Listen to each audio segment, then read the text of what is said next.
Hi, I'm going to talk to you about Browning's My Last Duchess.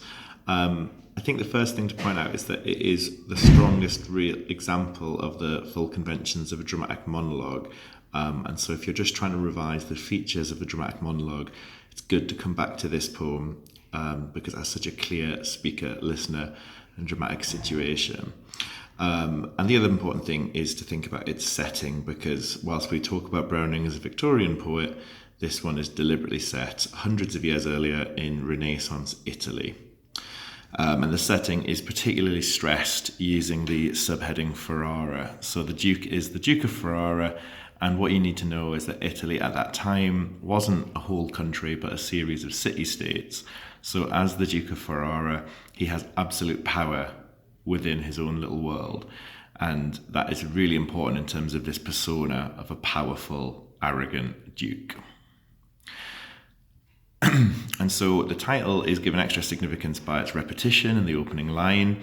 And the idea of My Last Duchess is a little bit ambiguous because it suggests the sort of progression of a series of duchesses, but it's also euphemistic in that it's the indication of her death and the idea that she's no longer around.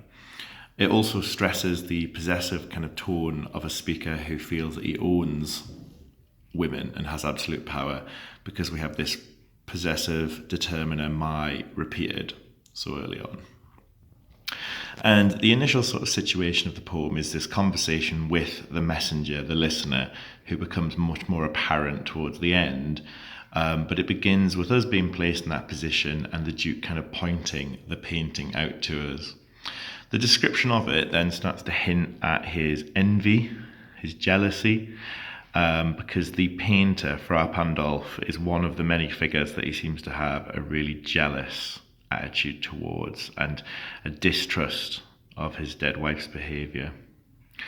The painting also acts as a symbol of his sort of male power, because it suggests that the image of the painting, standing as if she's alive, is the preferred version of the woman, because it can be seen, not heard, and it fits his ideal sense of how women and wives in particular should be.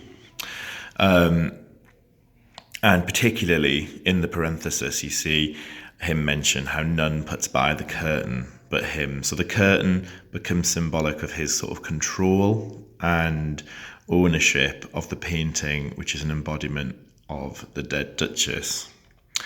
Then goes on into a bit more detail about what the problems were with her. And he talks about a spot of joy. So spot is quite a negative noun choice to talk about her blushing. And it shows that he clearly sees that as symbolic of her being quite promiscuous and troublesome. He hints at the fact that she may have been beheaded or hanged through the reference to the half flush that dies along her throat. So that is a cataphoric reference to what we don't know yet from the ambiguous references to her death later on. A heart, how shall I say, too soon made glad. He really shows his kind of paranoid, envious mindset here when he starts to say how jealous he was of the things that impressed her, particularly the dropping of the daylight in the west. So essentially he is jealous of the sunset, and so that shows the godlike sense of his own importance and power, that he would be jealous of nature. Then there's potentially more sexual imagery, the idea of like a bough of cherries that might have been broken, or a white mule that she rode. Don't have to explain the details, I hope, there, but it suggests that he believes she was sexually active with other men, which may or may not be true, but definitely presents him as quite paranoid. And the real source of his arrogance is confirmed when we have this really compounded phrase, 900 years old name, described as a gift. He sees his own status and his own value as a husband as above all of these other things. And there's lots of effort to assume that we agree with him, the rhetorical question, and who would stoop to blame this sort of trifling. He really assumes that the listener, the character, and us are going to agree with his perspective.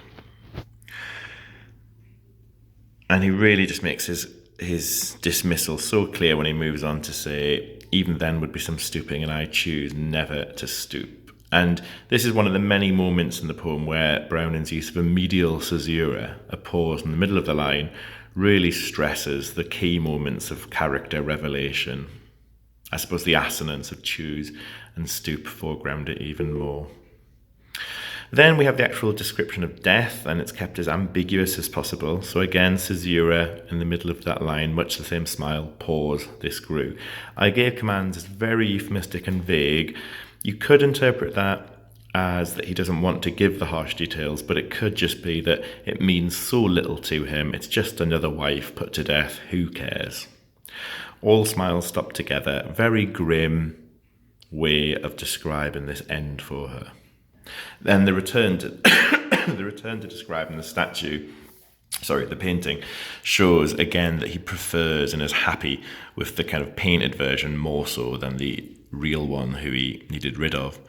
Then the kind of plot and the situation become a lot clearer to us because we find out that the listener is on behalf of a count whose daughter is his potential next wife. And I think Browning's use of this silent listener really colours our reaction because we maybe feel the potential horror or fear of that messenger for the next wife, the next Duchess. You also see quite a lot of interaction. So you see, will it please you rise is interaction. And again, it's phrased as a question, but it's clearly a command. And just towards the end, you have this little detail, nay, we'll go together down, sir, which could hint that the messenger is backing off and trying to leave alone because they're so horrified by this count and his attitude to his wives and their death. And I think the final image really closes this persona and this characterization. Notice Neptune, though, taming a seahorse. So the alliteration just makes us stop and consider that image a little bit more. And partly it's his showing off of a statue by Klaus Innsbruck, but I think more importantly, it's the image of a god taming a minor creature. And that is how he sees himself and how he sees any wife, any duchess that he might marry.